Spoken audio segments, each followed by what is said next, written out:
السلام علیکم دوستو، آج ہم جا رہے ہیں ایک ایسی سرزمین کی زیارت پر جہاں انبیاء کرام اور صحابہ کرام نے اپنے مبارک قدم رکھے۔ ایک ایسا شہر جو مسلمانوں کے لیے نہایت مقدس ہے۔ جی ہاں، ہم بات کر رہے ہیں عراق کے شہر نجف کی۔ نجف کی فضا میں داخل ہوتے ہی دل پر ایک عجیب کیفیت طاری ہو جاتی ہے۔ یہاں آ کر کئی مسلمانوں کی آنکھوں سے بے ساختہ آنسو جاری ہو جاتے ہیں۔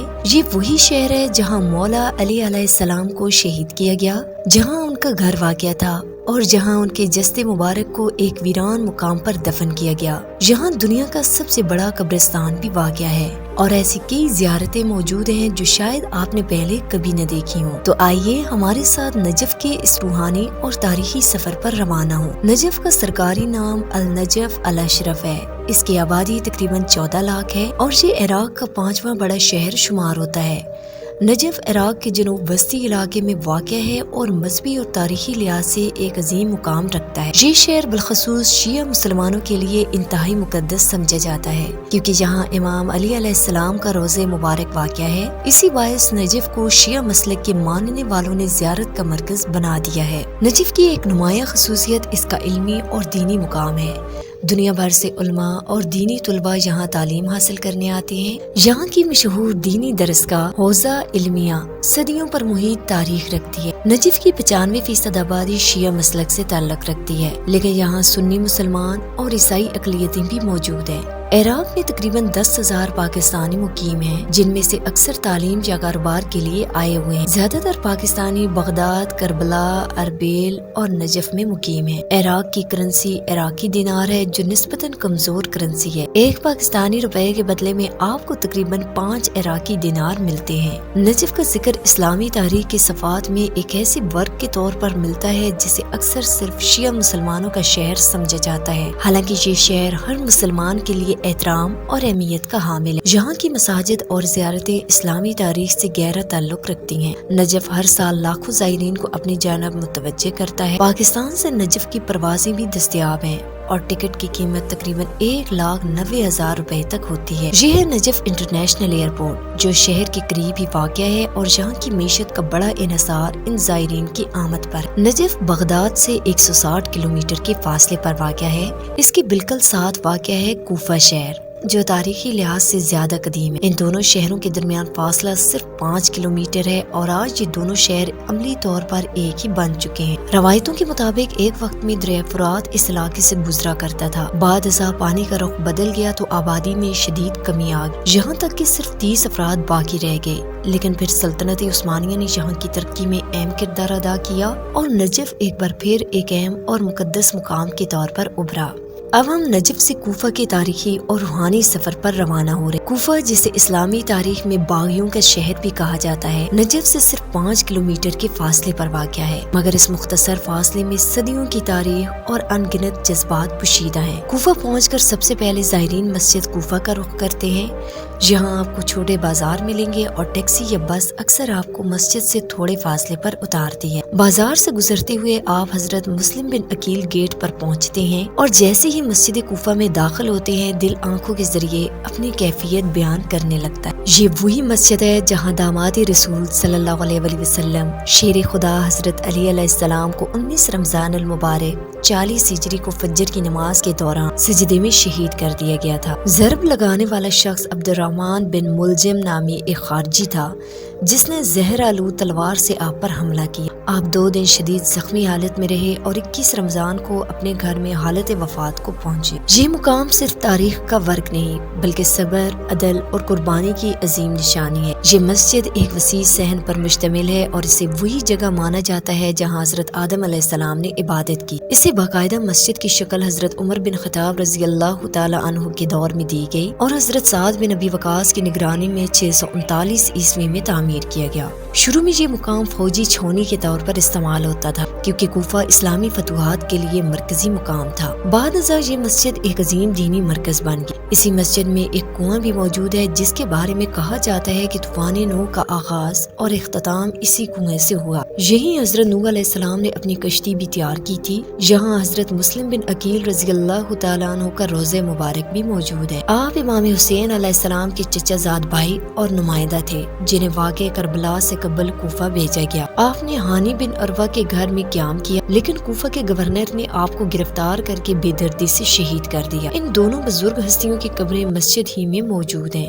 اسی مسجد کے صحن میں وہ مقام بھی موجود ہے جہاں حضرت جبرائیل علیہ السلام نبی کریم صلی اللہ علیہ وآلہ وسلم کو شب معراج کے موقع پر لے کر آئے اور آپ صلی اللہ علیہ وسلم نے یہاں نوافل ادا فرمائے، جہاں آج بھی زائرین نوافل ادا کرتے ہیں۔ اسی مسجد میں ایک اور مقام ہے جہاں مولا علی علیہ السلام فیصلے کیا کرتے تھے، جہاں ایک خاص پتھر کا ٹکڑا نصب ہے۔ مسجد کوفہ کی موجودہ خوبصورتی 2010 کی رینوویشن کا نتیجہ ہے، جو بھارت کی داؤدی بوہرا کمیونٹی کے تعاون سے کی گئی۔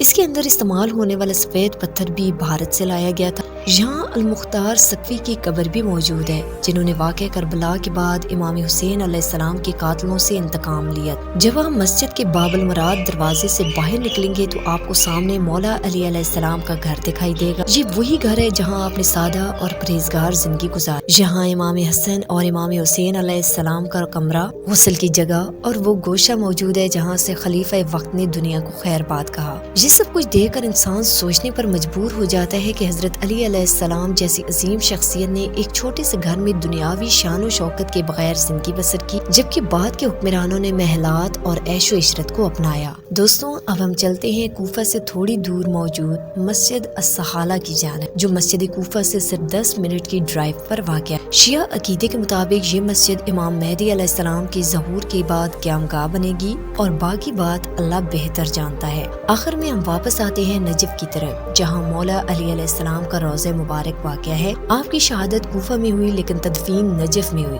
کیوں؟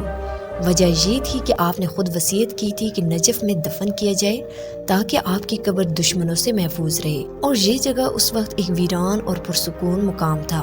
آج یہ مقام دنیا کا عظیم ترین زیارتی مرکز بن چکا ہے۔ یہاں کا مشہور وادی السلام قبرستان بھی موجود ہے، جہاں بہت سے انبیاء کرام، اولیاء کرام اور علماء دفن ہیں۔ آپ کے روضے کے ارد گرد وسیع بازار ہیں، کھجوریں، ڈرائی فروٹ، اسلامی کتابیں، تسبیح اور نایاب اشیاء کی دکانیں ہر طرف دکھائی دیتی ہیں۔ یہاں کا روحانی ماحول، عبادت گزاروں کی حاضری اور فضا میں موجود سکون زائرین کو کبھی نہ بھولنے والا تجربہ عطا کرتا ہے۔ آپ کے روضے مبارک تک پہنچنے سے پہلے آپ کو کئی چیک پوسٹیں عبور کرنا پڑتی ہیں تاکہ زائرین کی حفاظت یقینی بنائی جا سکے۔ ان چیک پوسٹ کے بعد آپ ایک کشادہ صحن میں داخل ہوتے ہیں جہاں دل کو سکون اور روح کو سرور ملتا ہے۔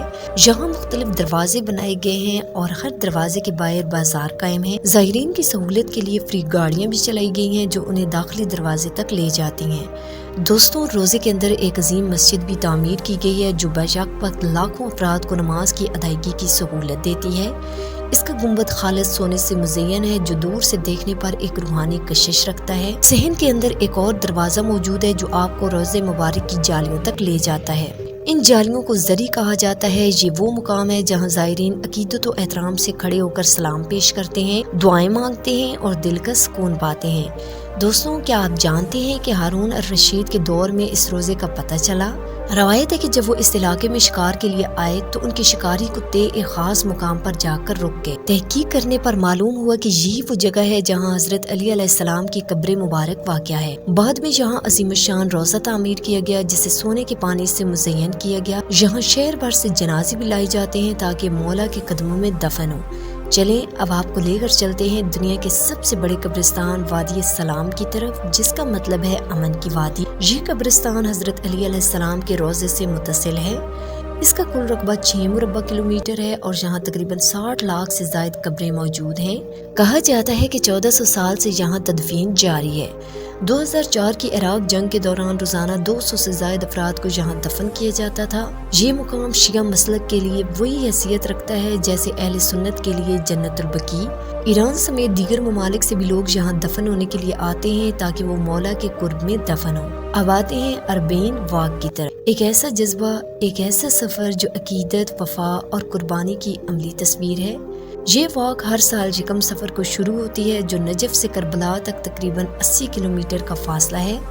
یہ سفر کی یادگار ہے جو حضرت امام حسین علیہ السلام نے کوفہ سے کربلا کی طرف کیا تھا۔